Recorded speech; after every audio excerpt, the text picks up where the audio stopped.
Well, as you know, we had a huge game this past Saturday at Allen County, third and fourth place matchup, which really was going to depend on our seeding, who we were going to face, where we were going to go.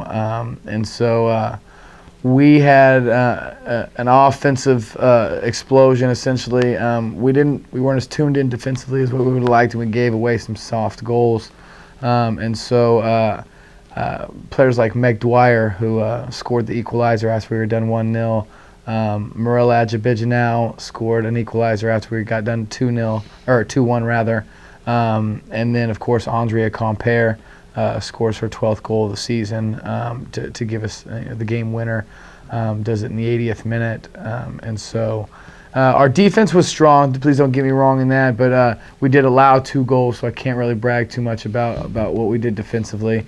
But it shows a lot of character to give up a goal and to not let it frazzle you, and to put yourself back in a position to take the lead. And so that was exciting. And then we had our last home game, which was sophomore night, and Elizabeth Drake was our top performer. She's a young lady who's a sophomore for us, who had some injuries last year. We recruited other players in her position, of course, good players, and she hasn't spent as much time on the field in the early goings of the season as maybe she would have liked, and she stuck to it. And with it being sophomore night, we went ahead and moved her from a backup in her position to being the starter in her position. And she played the full 90 minutes and just did an incredible job. And so we were really excited as coaches to see a sophomore who still had it in her tank, and clearly has accepted her role on the team, because she doesn't make a stink to us about her playing time, despite how well she did when she was in there. And so that speaks volumes of Elizabeth Drake.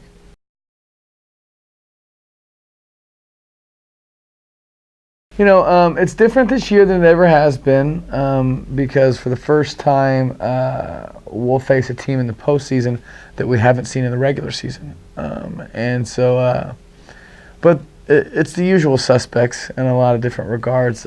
We know all the teams in the Jayhawk Conference and in the Region 6. We know their styles and their play. So really, I think as far as a women's perspective is concerned, I think it's great that we're facing a team that we haven't seen yet, because we don't have a preconceived notion of how the game should go. And sometimes on the women's side, previous results count too much. And so that's exciting for us. Winning the match on Saturday at Allen provided us an opportunity to control who we were going to play.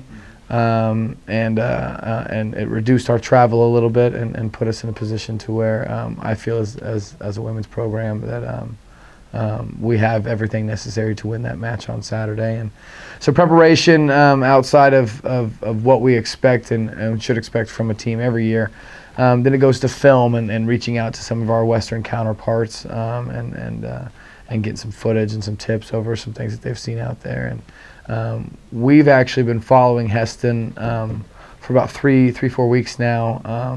They were sitting at the top of the region over there, and then got a little bit closer towards the end. But I think we've been prepping for Hesston pretty much for the last 2 or 3 weeks, and we were fortunate enough to be able to do the regular season work to get the matchup against them.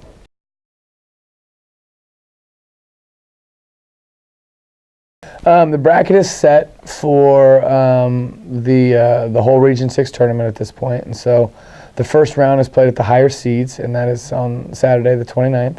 And then all those winners, which will leave 4 teams, will then be at Topeka at Hummer Sports Complex for the last 4 in the region. And so with an overall 5, and what they did is they give East the higher seed and even years, and West and odd years. And so with us being the 5 seed, it potentially would put us with a very strong matchup, which when you get down to the last 4 teams in the region, you've got to play somebody tough. And so we are really excited about the prospect of being one of those last 4 teams left standing in the region, and giving our girls one extra chance at 4-year recruitment, because the 4-year colleges they frequent that Region 6 Final Four tournament. So we look forward to having the opportunity to be playing that weekend.